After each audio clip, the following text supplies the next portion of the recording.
제8장 엄밀한 것을 심판하시는 그날. 이는 하나님께서 외모로 사람을 취하지 아니하심이니라. 무릇 율법 없이 범죄한 자는 또한 율법 없이 망하고, 무릇 율법이 있고 범죄한 자는 율법으로 말미암아 심판을 받으리라. 하나님 앞에서는 율법을 듣는 자가 의인이 아니요 오직 율법을 행하는 자라야 의롭다 하심을 얻으리니, 율법 없는 이방인이 본성으로 율법의 일을 행할 때는 이 사람은 율법이 없어도 자기가 자기에게 율법이 되느니, 이런 이들은 그 양심이 증거가 되어 그 생각들이 서로 혹은 송사하며 혹은 변명하여 그 마음에 새긴 율법의 행위를 나타내느니라. 곧 내 복음에 이른 바와 같이 하나님이 예수 그리스도로 말미암아 사람들의 은밀한 것을 심판하시는 그날이라. 로마서 2장 11절 16절. 우리는 이제 하나님이 진노의 문제에 관해서 사도가 이 대목에서 발전시켜 나가는 또 다른 논증에 이르게 되었습니다. 사도가 간절히 바라는 바는 자기들은 하나님이 진노 아래 있음을 모든 사람들이 인식하는 것입니다. 그럼으로써 그들은 주 예수 그리스도 안에 있는 하나님의 의에 자신들을 황급히 감출 수가 있는 것입니다. 사도는 사람들이 제기할 수 있는 모든 가능한 반대 주장들을 다루고 있습니다. 여기에서 사도는 5번째 반대 이론을 다루고 있습니다. 앞의 대목의 두 구절, 9절과 10절에서 바로 여기서 우리가 다루어야 할 반론을 넌지시 말한 바 있습니다. 형벌과 상에 대해서 말하면서 악을 행하는 각 사람의 영혼에게 환난과 공고가 있으리니, 첫째는 유대인에게요 또한 헬라인에게니, 선을 행하는 각 사람에게는 영광과 존귀와 평강이 있으리니, 첫째는 유대인에게요 또한 헬라인에게라.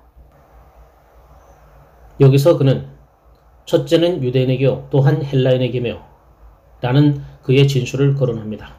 사도 바울은 그 어구를 2번이나 썼습니다.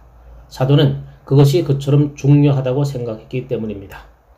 처음부터 의중에 이 생각을 갖고 있었지만 이제 그는 그것을 좀 더 직설적이고 특별한 방식으로 다루고 있습니다. 그렇게 하고 나서 유대인들에 대하여 직설적이고 노골적인 도전을 해나갈 것입니다. 17절에 시작하여 2장 마지막까지 그 내용입니다. 그러므로 이 진술을 어떻게 읽는가를 아는 것은 중요합니다. 제가 볼 때 흠정역은 여기서 가장 도움을 주는 역본입니다. 개정역이나 표준 개정역보다 흠정역이 훨씬 더 도움을 줍니다. 흠정역은 13절, 14절, 15절을 괄호 안에 넣고 있는데 그것이 하나의 사벽구들임을 지시하고 있습니다. 이 흠정역의 태도는 아주 옳은데 저는 하등의 의심을 갖고 있지 않습니다. 16절의 진술, 곧 내 복음에 이른 바와 같이 하나님이 예수 그리스도로 말미암아 사람들의 은밀한 것을 심판하시는 그날이라 라는 진술은 15절과 직접 연결될 수 있는 진술이 아닙니다. 15절에서는 이방인들에 대하여 말하고 있기 때문입니다. 이런 이들은 그 양심이 증거가 되어 그 생각들이 혹은 송사하며 혹은 변명하여 그 마음에 새긴 율법의 행위를 나타내느니라. 이 15절에는 심판날에 대하여 전혀 언급하고 있지 않습니다. 반면에 16절은 심판날에 일어날 일을 말하고 있습니다. 사도는 15절에서 지금 이방인들에 해당되는 바를 말하고 있습니다. 앞으로 이방인들에게 어떤 몫이 돌아갈 것인가를 말하고 있지 않다는 말입니다. 그들은 심판날에 서로 혹은 송사하며 혹은 변명하는 그런 일을 하지 않을 것입니다. 그때는 벌써 때가 늦었습니다. 그들은 하나님이 선고에 너무 압도당한 나머지 변명하거나 서로 송사하는 일이 전혀 있을 수 없는 것입니다. 그러므로 15절과 16절을 연결지어 생각하는 것은 아주 적당치 못합니다. 개정역본들이 독자들을 돕기 위해서 이것이 괄호 안에 있는 대목임을 분명히 지시하지 않는 것은 아주 안 된 일입니다. 그러나 이 괄호가 정확히 어디서 시작되느냐에 대하여 논란이 있어 왔습니다. 괄호를 인정하고 15절이 직접 16절로 연결되어 나가지 않음을 전제해 둔다 할지라도 그 괄호가 어디서 시작되느냐는 아직 문제가 남아 있는 것입니다. 우리가 알다시피 흠정역은 13절에서부터 괄호를 넣고 있습니다. 그러나 14절에 괄호를 넣어야 한다고 주장하는 사람들이 있습니다. 그들은 괄호가 14절에서 시작하여 다음과 같은 식으로 주요 진술을 읽어야 한다고 생각했습니다. 12절 무릇 율법 없이 범죄한 자는 또한 율법 없이 망하고 무릇 율법 있고 범죄한 자는 율법으로 말미암아 심판을 받으리라. 13절 하나님 앞에서 율법을 듣는 자가 의인이 아니요 오직 율법을 행하는 자라야 의롭다 하심을 얻으리니.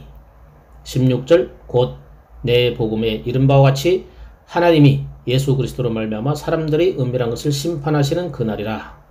제가 볼 때 흠정역이 아주 옳다고 생각합니다. 13절과 16절을 연결 지을 수가 없습니다. 왜냐하면 13절의 진술은 하나님 앞에서는 율법을 듣는 자가 의인이 아니요 오직 율법을 행하는 자라야 의롭다 하심을 얻으리니 이기 때문입니다. 그러나 율법을 행하는 자라는 식의 억구가 전혀 나타나 보이지 않음을 우리는 잘 알고 있습니다. 어떤 사람도 율법을 지키지 못합니다. 또한 그 율법을 다 지킨 사람이 한 사람도 없습니다. 그러므로 그 심판날에 어떠한 결정이 내려질지에 대해서 하등의 의문이 없습니다. 그러므로 분명히 말해서 13절은 직접 16절로 연결되지 않습니다. 절대 아닙니다. 흠정역이 옳습니다. 16절과 연결되는 것은 12절입니다. 그러므로 우리는 이렇게 읽어야 합니다. 11절 이는 하나님께서 외모로 사람을 취하지 아니하심이니라. 12절 무릇 율법 없이 범죄한 자는 또한 율법 없이 망하고 무릇 율법이 있고 범죄한 자는 율법으로 말미암아 심판을 받으리라. 16절 곧 내 복음에 이른 바와 같이 하나님이 예수 그리스도로 말미암아 사람들의 은밀한 것을 심판하는 그 날이라. 12절과 16절의 주제는 심판입니다. 그러므로 괄호는 13절에서 시작하여 15절까지에 끝나야 합니다. 그러므로 중요한 진술은 11절, 12절, 16절의 진술입니다. 반면에 괄호 속에 들어있는 구절들에서 사도는 자기의 중요한 의도를 좀 더 상세히 설명한 것입니다. 그뿐 아니라 사도는 유대인이든 이방인이든 제기할 수 있는 가능한 모든 반론들을 다루고 있습니다. 사도는 그 반론들을 다 논박하였기 때문에 12절 끝에서 중단하였던 진술을 완성짓습니다. 그러니 우리에게 있어서 가장 간단한 일은 우리 앞에 놓여져 있는 대로 그것을 취급하는 것이라고 저는 생각합니다. 우리는 먼저 주요한 진술을 살펴보아야 합니다. 그런 다음에 괄호 안에 들어있는 작은 논증을 생각해야 합니다. 흔히 그 괄호 안에 들어있는 작은 논증이 사람들을 넘어지게 하곤 하였습니다. 율법 밖에 있을 뿐만 아니라 기독교 복음 전도를 전혀 듣지 못했던 이방인들의 상황에 대해서 무엇인가를 괄호 속에 있는 대목이 말하고 있는 듯한 인상을 끼치기 때문입니다. 그러므로 우리는 주요한 진술을 살펴보면서 혼자 그 진술이 어떻게 서 있는가를 생각해보고 그 진술의 교리와 교훈을 살펴봅시다. 11절은 진정한 원리를 진술합니다. 이는 하나님께서 외모로 사람을 취하지 아니하심이니라. 사람의 외모라는 말이 그 자체로 흥미를 불러일으킵니다. 문자 그대로 한다면 하나님께서 관심을 기울여 얼굴을 보심이 없다는 뜻입니다. 사람들이 하나님이 면전에 설 때 수치감으로 머리와 얼굴을 떨어뜨리고 설 때 하나님께서는 편벽된 사랑을 보여주시지도 아니하시고 어떤 사람의 얼굴을 다른 사람의 얼굴보다 더 높이 봐주시지도 않는다는 뜻입니다. 성경을 내리 읽어가다 보면 하나님에 관하여 이 진술을 얼마나 자주 사용하는지를 여러 차례 주목하였을 것입니다. 하나님과 사람을 대조시킨 것입니다. 사람의 외모로 보아주는 죄를 범하지 않는 사람을 발견하기란 매우 어렵습니다. 타락의 결과로 사람에게 일어난 일 가운데 하나가 바로 그것입니다.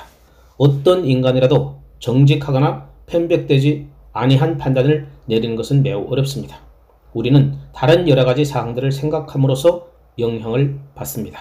우리는 다른 사람들에 대해서보다 우리 자신에 대해서 더욱 관대할 뿐만 아니라 우리 가족이나 친척이나 친구들을 방어하려는 성향을 가지고 있습니다. 또한 어떤 같은 사회적인 부류 속에 속한 사람들을 방어하거나 같은 계층이나 어떤 같은 그룹이나 같은 나라에 속한 사람들을 변호하려는 성향을 가지고 있습니다. 우리는 치우칩니다. 우리는 선입견을 가집니다. 우리가 그와 같기 때문에 하나님께서도 똑같다고 생각하는 경향이 또한 있습니다.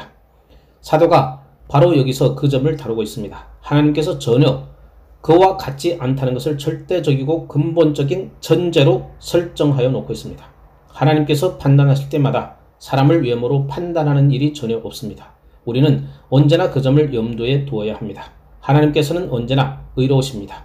2절에서 보았듯이 하나님의 판단은 언제나 진리대로 됩니다. 진리대로 되는 하나님의 판단을 상세히 살펴보는 또 하나의 방식은 하나님께서는 전혀 선입견을 갖고 있지 않으시며 우리가 평가를 내리거나 판단할 때 우리에게 너무나 중압감을 주는 이런 여러 가지 사항들의 영향을 전혀 받지 아니하심을 인식하는 것입니다. 우리가 여기에다가 더할 것이 전혀 없습니다. 그것은 간단한 하나의 사실의 진술입니다. 그러나 사도가 12절에서 그 진술을 정교화시켜 말하고 있으니 그것을 적용시켜 보는 법을 살펴봅시다. 사도는 그 진술을 연결시켜 이렇게 말하고 있습니다. 무릇 율법 없이 범죄한 자는 또한 율법 없이 망하고 율법 있고 범죄한 자는 율법으로 말미암아 심판을 받으리라. 사도는 여기서 하나의 보편적인 진술을 하고 있습니다. 인류를 두 그룹으로 나누었습니다. 율법이 있든지 없든지 둘 중 하나입니다. 고린도전서 9장 20절에서 21절 그 점에 대해 매우 유명한 진술이 나타납니다. 사도는 그 점이 자기 복음 전도에서 어떻게 도입되었는지를 보여줍니다. 율법이 있는 사람들에게 말할 때는 그는 율법 아래 있는 자 같이 되는 것은 이라고 말합니다. 또한 율법 없는 자에게 말할 때는 율법 없는 자와 같이 된다고 말합니다. 다른 말로 해서 세상은 유대인들과 이방인들로 나뉘어집니다. 유대인들에게 율법이 주어졌습니다. 이방인들에게는 주어지지 않았습니다. 그래서 사도는 그것을 여기서 거론하며 명백하고 직설적인 진술을 하고 있는 것입니다. 유대인들처럼 모세를 통해 기록된 율법을 받지 아니한 이방인들은 기록된 율법에 따라서 판단을 받을 것이 아닙니다. 그들은 그들대로 판단을 받을 것입니다. 이 점은 매우 중요합니다. 하나님이 공정성과 하나님이 편백되지 아니하는 처사를 우리에게 보여주는 것입니다. 만일 사람이 이방인이요 율법 없이 범죄하였다면 다시 말해서 모세를 통해서 주신 기록된 율법을 소유하지 않았거나 이해하지 못한 채 존재하였다면 그는 기록된 율법의 은택을 가지지 않은 자로서 판단을 받을 것입니다. 판단을 받고 형벌을 받게 될 것입니다. 그것이 바로 이방인들에 관한 진술입니다. 자, 이제 우리는 거기에다가 덧붙여 말할 수 있습니다. 복음을 전혀 듣지 아니하고 복음을 들을 기회가 전혀 없었던 사람들은 복음을 들은 자와 같이 판단받지는 않을 것입니다. 제가 말씀드리고 있는 것을 주목하십시오. 저는 그 이상의 것을 말하고 있지 않습니다. 이방인들이 그렇다고 해서 그 사실로 말미암아 그들이 구원을 받았다는 얘기는 아닙니다. 만일 그가 복음을 들을 기회를 전혀 갖지 못했다면 복음 들은 사람으로 취급을 받아 판단받지는 않을 것이라고 말하고 있는 것입니다. 사람이 그가 처한 상황에 따라서 판단받는다는 것이 원리이기 때문에 저는 그렇게 말하는 것이 옳습니다. 만일 기록된 율법 밖에 있었다면 그 사람은 기록된 율법 밖에 있는 사람답게 판단을 받을 것입니다. 반면에 율법 아래서 범죄한 사람들은 그만큼 율법으로 판단을 받을 것입니다. 유대인들은 모세를 통해서 기록된 율법을 가지고 있었습니다. 그것은 하나의 큰 특권이요 이점이었습니다. 사도는 다음 장에서 그것을 거론합니다. 그런즉 유대인의 나음이 무엇이며 할례의 유익이 무엇이뇨 범사에 많으니 첫째는 저희가 하나님의 말씀을 맡았습니다. 유대인들은 기록된 율법, 하나님의 율법에 대한 명백한 진술을 받았습니다. 유대인들은 그에 따라서 판단을 받을 것입니다. 11절에서 전제된 원리를 정교화시켜 말하는 간단한 진술이 12절에 있습니다. 그러므로 그 교훈과 논증은 무엇입니까? 다시 한번 이 문제와 의롭다 하심을 받는다는 것이나 구원의 문제는 전혀 상관되어 있지 않음을 강조해야 하는 것이 정말로 중요한 것입니다. 우리는 계속해서 그것을 되풀이해야 합니다. 왜냐하면 이 특별한 대목으로 말미암아 사람들이 빠지는 큰 잘못은 언제나 그 대목이 말하는 것이나 그 문맥을 주목하는 대신 그냥 막바로 나가서 사람이 자기 행위로 구원을 받을 수 있고 의롭다함을 받을 수 있다고 여기서 말한다고 주장하기 때문에 약이 되는 것입니다. 사도는 여기서 그 문제를 다루기를 시작조차 안 하고 있습니다. 사도는 여기서 그 문제를 전혀 의중에 두고 있지도 않습니다. 그는 여전히 심판에 대한 관심을 갖고 있습니다. 무릇 율법 없이 범죄한 자는 또한 율법 없이 망하고 무릇 율법 있고 범죄한 자는 율법으로 말미암아 심판을 받으리라. 물론 심판에서 문제가 되는 것은 율법을 가졌느냐 가지지 않았느냐가 아니라 죄를 지었느냐의 문제를 사도는 말하고 있습니다. 그는 유대인들이 전체 입장을 거론하고 있습니다. 유대인들은 이렇게 말하는 경향이 있습니다. 우리는 율법을 가지고 있는 사람들이다. 하나님께서 우리에게 율법을 주셨기 때문에 우리는 다 문제가 없다. 우리는 심판 아래 있지 않으며 두려워할 것이 전혀 없다. 우리는 나사렛 예수에 관한 이 교리를 믿을 필요가 없다. 그들은 정말 그렇게 믿었습니다. 사도가 그처럼 상세하게 다루는 요점이 그것입니다. 자기들이 율법을 가지고 있다는 사실 자체가 자기들을 구원하는 것이라고 믿었습니다. 그러므로 사도는 이 두 절에서 이렇게 말하고 있습니다. 내 말을 들어보라. 심판은 율법을 가진 나라에서 내가 태어났느냐, 율법을 갖지 않은 나라에서 태어났느냐의 차원에서 다룰 것이 아니다. 문제가 되는 것은 죄이다. 이것은 율법을 가진 사람들에게나 율법을 갖지 아니한 사람들 모두에게 공통된 요점입니다.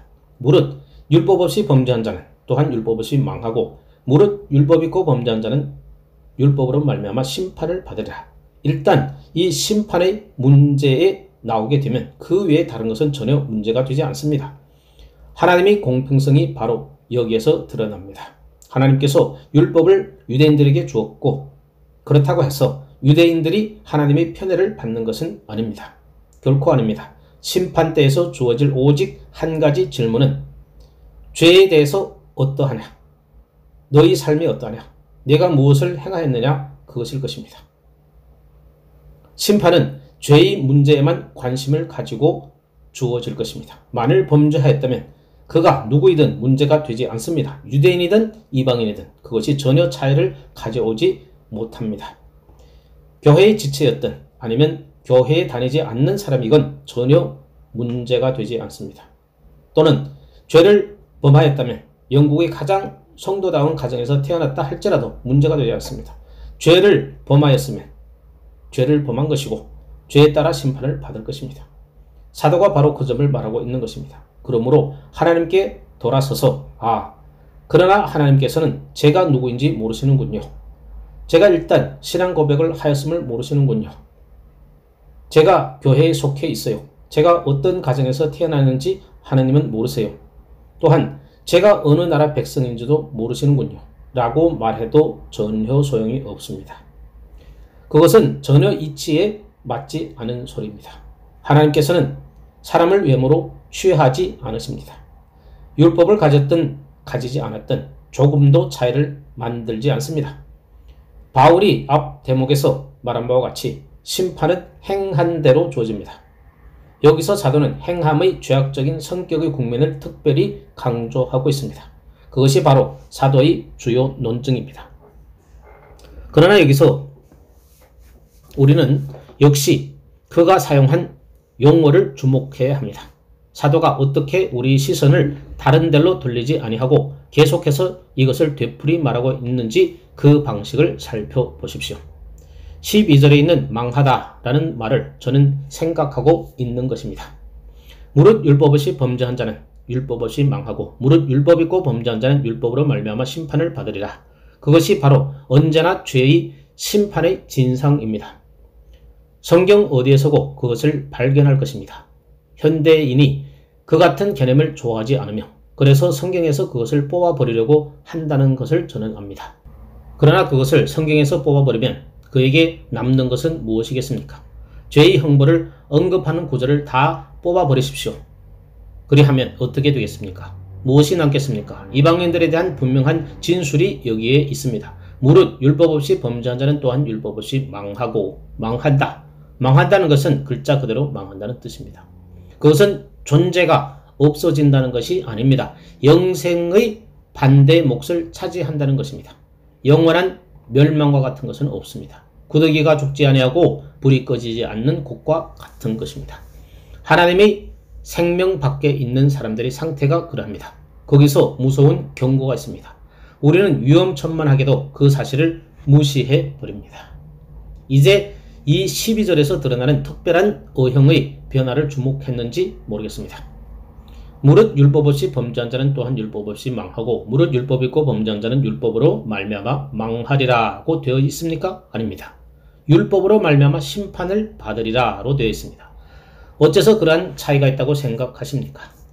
율법 아래 있으면서 죄를 짓는 유대인은 율법을 따라서 심판을 받을 것이라고 말하는 이유가 어디에 있습니까? 율법이 없는 사람은 망한다고 말하는 대신 율법이 없는 사람도 심판을 받을 것이다 라고 말하지 않는 이유가 어디에 있습니까? 분명 그것은 흥미롭고 중요한 요점입니다. 거기에 대한 가장 적당한 해명은 하나밖에 없습니다. 하나님께서 유대인들에게 적용하시는 표준은 이방인들에게 적용하시는 표준보다 더 높고 더 엄격하다는 것입니다. 그런데 그것이 그들의 궁극적인 운명에 전혀 차이를 가져오지는 않습니다. 그러나 언뜻 보기에 심판에는 차이가 있음을 지시하는 것 같습니다. 하나님께서는 이방인들에게 요구하시는 것보다 유대인들에게 더 많은 것을 요구하십니다. 왜냐하면 유대인들에게 율법을 주셨기 때문입니다. 13절에서부터 15절까지 괄호 속에 들어있는 말씀을 상고해 나가면 사도가 어떤 의미에서 이방인과 유대인의 차이에 대해서 말하고 있음을 발견할 것입니다. 이방인은 마음과 생각 속에 일종의 근본적인 법을 가지고 있었지만 겉으로 객관적인 방식으로 명백하게 드러난 율법을 가지고 있지는 못했습니다. 그러나 유대인은 그러한 방식으로 그 객관적인 율법을 받았습니다. 하나님께서는 모세를 통해서 그것을 주셨습니다. 그러므로 유대인은 매우 이로운 입장에 있습니다. 유대인들에게 있어서 죄는 명백하게 규정되어 있었습니다. 완벽하고 분명하게 규정되어 있었습니다. 유대인은 핑계댈 아무런 구실이 없습니다. 이방인의 경우에는 그러한 일이 없었습니다. 우리가 알아보겠지만 이방인도 율법을 아는 한 지식을 가지고 있음에 틀림은 없습니다. 그러나 유대인과 같은 모양으로 그것을 가지고 있는 것은 아닙니다. 그러므로 유대인은 보다 이로운 입장에 있었습니다. 그가 객관적인 율법의 가르침과 교훈과 이 큰 도움을 가지고 있었기 때문에 그에게 적용되는 표준은 이방인의 경우에서보다 더 높은 표준일 것입니다. 그러므로 유대인이 율법을 가졌다는 사실로 구원을 받기는커녕 유대인의 책임이 더 커지는 결과를 가져왔습니다. 유대인이기 때문에 심판을 피하기는커녕 이방인 경우보다 더 혹독한 심판을 받게 될 것입니다.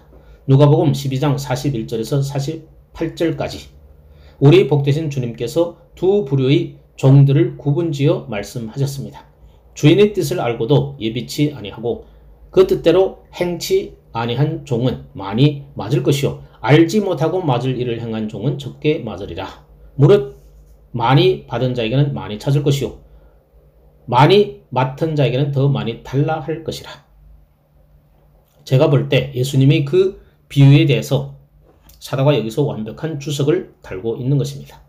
다른 방식으로 둘로 표현하는 것을 여러분이 좋아한다면 사도 바울은 우리 주님께서 먼저 말씀하신 것을 여기서 되풀이할 것입니다.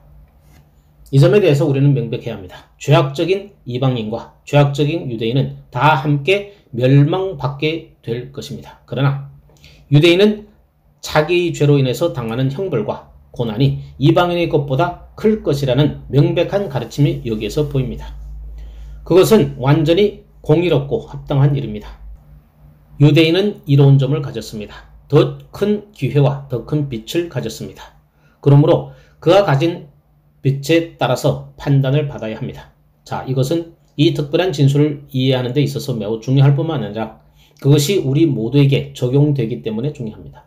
여러분은 고린도후서 5장에서 신자들의 심판이 언급되는 것을 발견하게 될 것입니다. 말하자면 상급 심판이 있을 것이라는 말씀입니다. 다시 고린도전서 3장에서 우리가 수고한 것이 상실될 가능성이 있음을 읽습니다. 그것은 매우 어려운 문제입니다. 그러나 그 두 대목에서 그것이 가르쳐지고 있음은 명백합니다. 그 두 대목을 읽고 면밀히 연구해 보십시오. 만일 구원을 받은 사람이 그릇된 터 위에 그릇된 방식으로 세운다면 그는 많은 수고를 한 것을 상실하게 될 것입니다. 그럼에도 불구하고 자신은 구원을 받되 불 가운데서 구원을 받을 것 같은 것입니다. 고린도전서 3장 15절. 그러나 잘 지은 사람은 더 큰 상급을 받게 될 것입니다. 이는 우리가 다 반드시 그리스도의 심판대 앞에 드러나 각각 선악간에 그 몸으로 행한 것을 따라 받으려 함이라. 고린도후서 5장 10절. 그러므로 여러분과 제가 복음을 들을 때마다 우리의 책임은 증가된다는 말씀을 드립니다. 우리가 복음을 더 들으면 들을수록 복음에 대한 우리 이해가 더 명백해지면 질수록 우리의 책임은 더 커집니다. 은혜 안에서 살아서 자라고 주를 아는 지식에서 진보를 보이면 보일수록 우리의 책임도 더 커집니다. 여기에 설정된 원리는 하나님께서 심판대에서 이 모든 것을 다 상세하게 감안하실 것이라는 점입니다. 그것은 완전히 공평합니다. 완전히 의롭고 공의롭습니다. 그러나 분명히 이 진리는 우리 모두에게 심오한 영향을 끼쳐야 마땅합니다. 우리는 그 진리를 듣고 마땅히 그 전보다 더 명백히 알아야 할 것입니다. 주여 주여 외치거나 믿음으로 말미암아 의롭다함을 받는다는 교리를 이용하여 모든 것이 단번에 잘 되었다고 소리치기만 하는 것보다 영혼에 있어서 더 큰 위험이 없다는 것을 말합니다. 믿음으로 말미암아 의롭다함을 받는 교리는 구원의 문제에 관계되는 것입니다. 우리가 구원을 받았는지 받지 못했는지 문제에 관계되는 것입니다. 그러나 그것은 정말 확실히 그 이상으로 나아갑니다. 우리가 우리 영혼을 위해서 준비하고 있습니다. 요한계시록 14장 13절에서 이렇게 읽을 수 있습니다. 또 내가 들으니 하늘에서 음성이 나서 가로되 기록하라. 자금 이후로 주 안에서 죽는 자들은 복이 있도다 하시매 성령이 가라사대 그러하다. 저희 수고를 그치고 쉬리니 이는 저희 행한 일이 따름이라 하시더라. 그럴 것입니다. 우리의 행한 일이 우리에게 따라올 것입니다. 그것이 우리의 구원을 결정하지는 못하겠지만 그 행한 것이 우리에게 차이를 가져올 것입니다. 그것은 더 큰 상급을 받느냐 아니면 그렇지 못한 적은 상급을 받느냐 아니면 수고가 아무런 가치가 없게 되느냐의 문제입니다. 저는 그 문제를 그보다 더 깊게 이해하는 것처럼 가장할 수는 없습니다. 그것은 여기서 하나님의 심판의 큰 원리로 전제되어 있습니다. 그러므로 우리는 마땅히 그것에 대해서 관심을 기울여야 하며 가장 진지한 생각과 묵상을 함으로 그 원리를 상고해야 합니다. 우리는 이 특별한 요점을 마무리 지으면서 다시 한번 강조해야 합니다. 이 두 말, 망하다와 심판이라는 말에서 표현되는 최종성을 강조해야 된다고 말입니다. 그런 다음에 우리는 16절로 나아가 살펴봐야 합니다. 그렇게 함으로써 괄호 속에 있는 내용을 살펴볼 수 있기 전에 먼저 우리의 보편적인 진술을 완성짓게 됩니다. 이 구절에서도 심판날을 강조하고 있습니다. 사람들이 은밀한 것을 심판하는 그날이라. 우리는 그 문제로 다시 돌아갈 필요가 없습니다. 우리는 이미 그것을 숙고하였기 때문입니다. 사도가 5절에서 우리에게 말해왔던 그날, 그 문제는 이미 숙고한 바가 있습니다. 사도는 다시 고린도 사람들에게 그 공력이 밝히리니 라고 말합니다. 심판날을 뜻한 것입니다.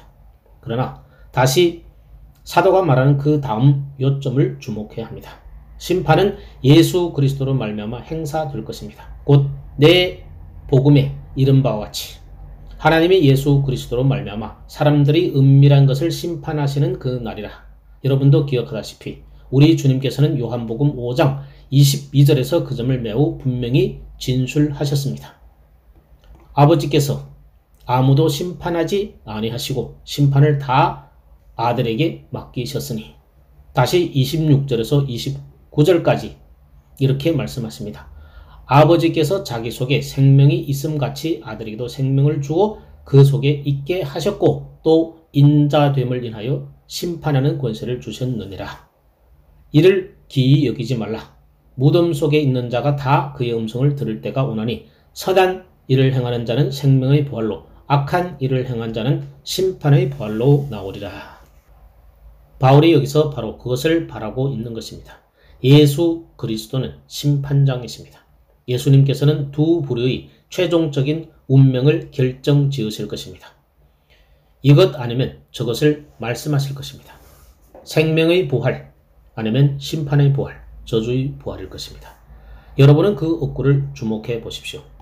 선한 일을 행하는 자와 악한 일을 행하는 자.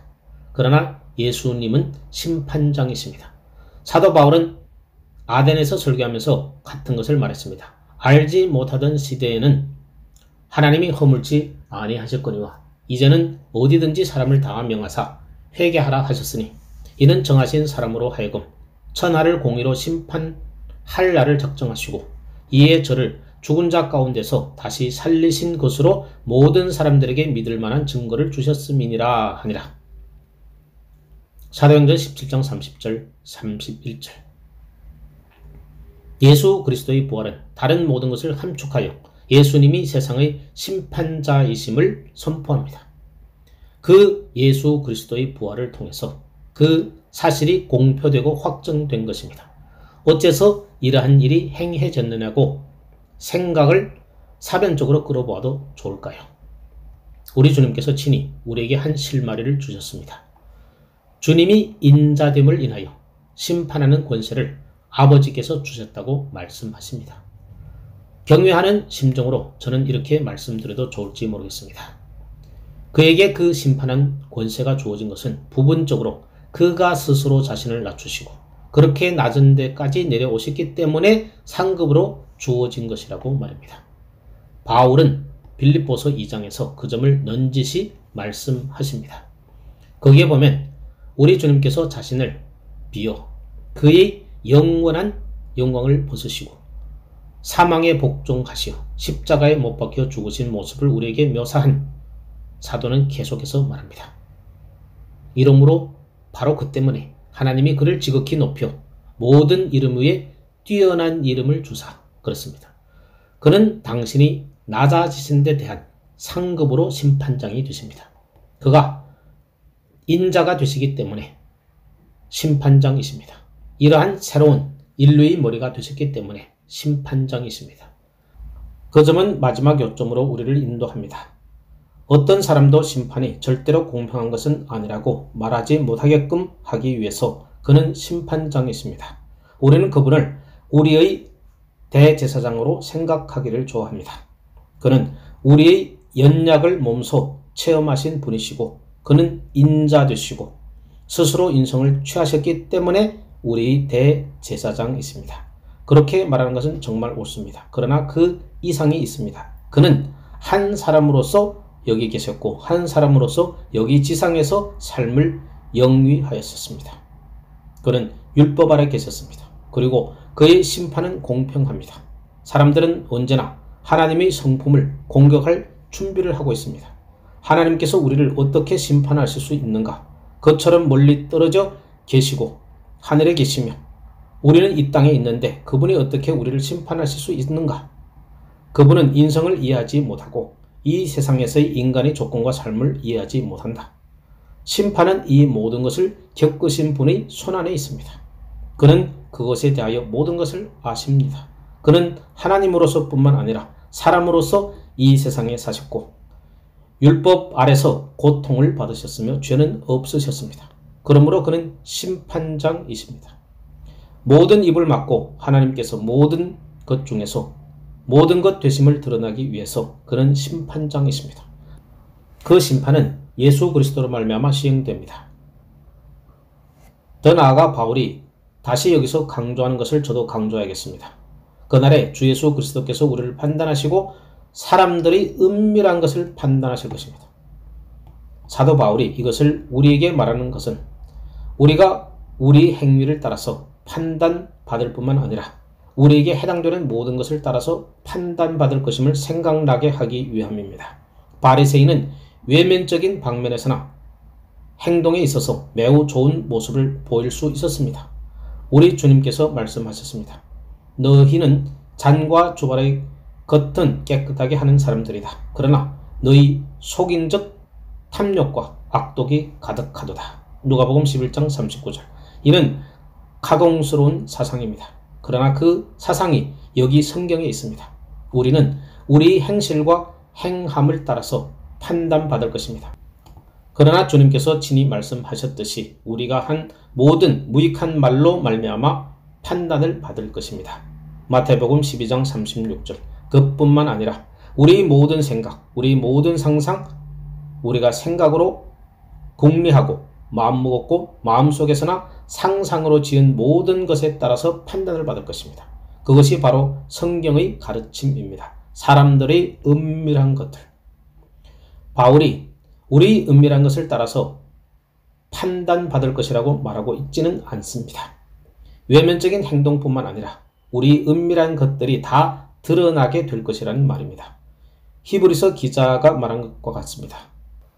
하나님의 말씀은 살았고 운동력이 있어 좌우의 날선 어떤 검보다도 예리하여 혼과 영과 및 관절과 골수를 찔러 쪼개기까지 하며 또 마음의 뜻과 생각을 감찰하나니. 히브리서 4장 12절. 그는 모든 것을 아십니다. 심판받을 때 우리는 나는 실제로 그러한 죄를 저지르지 않았다고 말한다 해도 아무런 위로가 되지 못합니다. 문제는 마음속에서 그 죄에 대하여 어떤 식으로 했느냐, 그렇게 하느라고 많은 시간을 보냈느냐 하는 것이 문제인 것입니다. 그것을 이와 같이 표현할 수 있습니다. 상스럽지 못한 상세한 신문 기사나 또한 법정이나 크게 사회에서 일어났던 불유쾌한 사건의 전말에 대하여 쓴 기사를 읽는데 얼마나 많은 시간을 보내는가 하는 것입니다. 만일 여러분이 그것을 즐기고 그것을 좋아하기 때문에 그 기사를 읽었다면 그에 대해서 직고해야 할 것입니다. 은밀한 것들의 일부가 바로 그것입니다. 그 모든 것이 하나님께 알리워집니다. 하나님께서는 우리가 우리의 시간에 대해서 어떻게 했는지를 정확히 아십니다. 우리가 그 시간을 어떻게 보내는지도 아십니다. 우리가 행하는 모든 것이 다 하나님께는 알려지고 기록되어 있습니다. 우리는 이러한 모든 것을 따라서 판단받을 것입니다. 사람들의 은밀한 것들, 그것이 얼마나 철저하게 파헤쳐질까요? 우리의 것이 온전히 들춰내진다면 얼마나 무섭습니까? 그것이 알려지지 않는 한, 그것이 신문에 알려지지 않는 한이라고 우리는 말합니다. 그러나 우리는 그 모든 것이 다 팔각이 날 판이니 얼마나 끔찍한 일입니까? 만일 사람들이 우리 안에서 일어나는 것들을 알기만 한다면 그렇습니다. 하나님께서는 아십니다. 그 모든 것이 기록되어 있기 때문입니다. 그 모든 것이 이 심판의 문제 속에서 드러나게 될 것입니다. 우리는 이 구절의 또 다른 구절을 살펴보아야 합니다. 곧 내 복음에 이른 바와 같이 하나님이 예수 그리스도로 말미암아 사람들이 은밀한 것을 심판하는 그날이라. 그러나 여러분은 이렇게 말씀하시겠죠. 잠깐 기다려 보십시오. 바울, 당신은 잊고 있고 그 시점에 도달할 때 이제까지 당신이 논증하려 했던 것을 잊고 있소. 이것은 당신의 복음의 한 부분이 아니요. 분명 그것은 심판이요. 망하는 것의 문제요. 또한 은밀한 것들이 드러나는 것의 문제입니다. 선고가 주어집니다. 그것이 복음입니까? 사도 바울에 의하면 그것이 복음의 일부요, 복음의 진수입니다. 내게 맡겨진 좋은 소식이 따를 것이라고 바울은 말합니다. 사도 바울은 1장에서 부르심을 받은 사도로 자신을 묘사하였습니다. 이 모든 것이 그에게 맡겨졌습니다. 사도는 그것을 열심히 설교하고 있습니다. 그것이 그 설교의 한 부분입니다. 모든 사람들이 은밀한 것들을 심판하시는 하나님의 심판의 설교의 한 부분이라는 말씀입니다. 복음은 단순히 그리스도에게 나오라. 그러면 당신의 모든 문제가 다 해결될 것이다.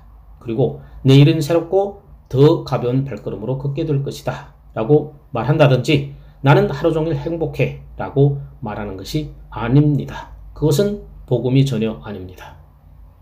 하나님의 심판에 대한 이야기를 하는 것이 복음입니다. 심판은 복음의 한 일부분입니다. 실로 우리는 이미 알았습니다. 사도가 1장 16절과 17절에서 복음의 주제를 공표하는 순간 그는 대번에 하나님의 진노가 나타나는 문제로 나아감을 알았습니다. 하나님의 진노와 심판에 대하여 설교하지 않는 한 우리는 온전한 복음을 설교하고 있는 것이 아닙니다. 사람들이 비유를 맞추기 위해서 무엇인가를 감추고 있는 것입니다.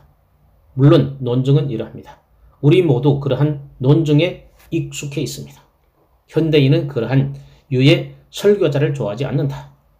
하나님의 진노에 대해서 말한다면 교회에 오지 않을 것이다. 그런 식으로 말합니다. 그러므로 그 하나님의 진노의 교리를 빼버리라. 다른 말로 해서 세상적으로 지혜롭고 심리학을 아는 지식을 사용하기 위해서 하나님의 복음의 한 부분을 빼어버리라는 것입니다. 그것은 얼마나 놀라운 일입니까? 우리는 얼마나 우리가 영리하다고 스스로 생각하는지요. 그러나 그것이 우리가 믿는다고 고백하는 하나님의 말씀을 부인하는 것이 된다는 것을 모릅니다. 아마 우리는 영혼과 영원한 구원 사이에 장벽을 치고 가로막고 서 있는 셈입니다. 왜냐하면 만일 하나님의 진노가 자기에게 임하며 주 예수 그리스도의 십자가의 죽으심이 아니면 자기를 구원할 것이 아무것도 없다는 것을 인식하지 않는다면 자기의 어떤 특별한 죄에서 구원하는 것이 아니라 하나님의 진노로부터 자기를 구원하는 문제를 생각하여서 실상 그는 하나님의 복음을 모르는 것입니다. 복음의 진수가 바로 여기에 있습니다. 신약 성경을 계속 읽어보십시오. 어느 곳에서나 사도 바울의 내 복음을 따라 라는 어구를 발견하게 될 것입니다. 현대인이 생각하기를 복음이라고 말이 나올성 쉽지 않다고 가장 확실하게 믿고 있을 때 바로 그러한 지점에서 복음이라는 어휘가 나타나는 것을 발견할 것입니다. 내 복음을 따라서 내 라는 이 작은 말에 대해서 한마디 말씀을 드려야겠습니다. 제가 이것을 말씀드리는 것은 한 가지 요점 때문입니다. 약 20년 전 유명한 주간 종교신문에 실린 한 설교를 읽어본 기억이 납니다. 매우 유명한 설교자가 한 설교였습니다. 그는 내 복음이라는 이 어구를 기초하여 설교하였습니다. 디모데후서 2장 8절을 기초로 하여 설교하고 있었는데 사도 바울은 거기서 로마서 16장 25절에서와 같이 같은 표현을 사용하고 있습니다. 바울이 내 복음이라는 말이 세 곳에 있습니다. 그러나 그 표현에 대해서 그 설교자가 이렇게 설교합니다. 자, 우리 모두가 알아야 하는 대단한 것이 여기에 있습니다. 내 복음이라고 나는 말할 수 있습니까? 다른 어떤 사람이 복음에 입각해서 생활하고 있는 사람들이 너무나도 많습니다. 내 아버지의 복음, 내 어머니의 복음, 내 남편의 복음, 내 아내의 복음, 손주의 복음, 자기가 속한 교회의 복음에 입각해서 생활하고 있는 사람들이 많습니다. 여러분도 아시다시피 그런 식으로 사는 사람들은 확신이 없으며 내 복음이라고 말할 수 없습니다. 좋습니다. 우리가 여기까지는 그 설교자의 말에 동의하겠습니다. 그러나 그는 더 나아가서 이렇게 말합니다. 물론 여러분의 복음은 내 복음과 같을 수가 없습니다. 그러나 그것은 문제가 되지 않습니다. 위대한 것은 내 복음이라고 말할 수 있는 것입니다. 한 체험을 실제로 했다는 것이 중요한 것입니다. 여러분은 그것을 이러한 방식으로 볼 수도 있고 저는 그것을 저러한 방식으로도 볼 수 있고 또 다른 사람은 그 복음을 전혀 다른 방식으로 볼 수도 있습니다. 그러나 그것은 전혀 문제가 되지 않습니다. 주 예수 그리스도께서 진실로 여러분을 행복하게 만들었다고 할 수 있는 것이 위대한 것입니다. 물론 우리는 신학적으로 엄청나게 다른 견해를 가질 수도 있습니다. 어떤 사람은 속죄에 있어서 형벌적인 요소를 강조하고 싶어 할 수도 있고 어떤 사람들은 그렇게 하지 않을 수도 있습니다. 그러나 그것이 무슨 문제가 되겠습니까? 중요한 것은 한 체험을 가지고서 내 복음을 말할 수 있느냐는 것입니다. 그 얼마나 우스운 이야기입니까? 바울은 여기서 그것을 뜻하고 있지 않습니다. 디모데후서 2장 8절에서도 그런 식으로 말하고 있지도 않습니다. 그는 거기서 나의 복음과 같이 다윗의 씨로 죽은 자 가운데서 다시 살으신 예수 그리스도를 기억하라고 말합니다. 그는 어느 곳에서나 복음은 오직 하나뿐이라고 말하고 싶은 간절한 마음을 가집니다. 그래서 갈라디아 사람들에게 그러나 우리나 혹 하늘로부터 온 천사라도 우리가 너희에게 전한 복음 외에 다른 복음을 전하면 저주받을지어다 라고 말합니다. 갈라디아서 1장 8절. 다른 복음은 전혀 없습니다. 사도 바울이 내 복음이라고 할 때 자기에게 맡겨진 복음이라는 뜻입니다. 자기에게 맡겨져 자기가 전할 특권을 가진 복음이라는 말입니다. 다른 사도들도 모두가 전했던 복음은 같은 복음입니다. 그러나 바울은 그것을 자기의 복음이라고 부르기를 좋아합니다. 그것은 바울의 복음이었습니다. 그는 그것을 느꼈습니다. 체험하였습니다. 그는 다른 사도들과 똑같은 그 복음의 충만함을 설교하였습니다. 마귀가 내라는 작은 말을 왜곡시켜서 그 말을 통해서 뜻하고자 하는 바를 정반대로 바꾸어 사람들에게 인식시키는 그 교활한 방식이 아니었다면 저는 그 낱말에 대해서 뜻하지 않았을 것입니다. 1차적으로 문제가 되는 것은 여러분의 체험이나 내 체험이 아닙니다. 오직 진리, 하나님의 말씀, 영단번에 성도들에게 전해졌다고 맡겨진 복음이 문제인 것입니다. 복음은 오직 하나뿐입니다. 우리가 계속 사도의 교훈에 견고히 서서 교제하며 떡을 떼며 기도하기를 계속한다면 여러분의 복음과 내 복음은 오직 하나뿐인 것입니다.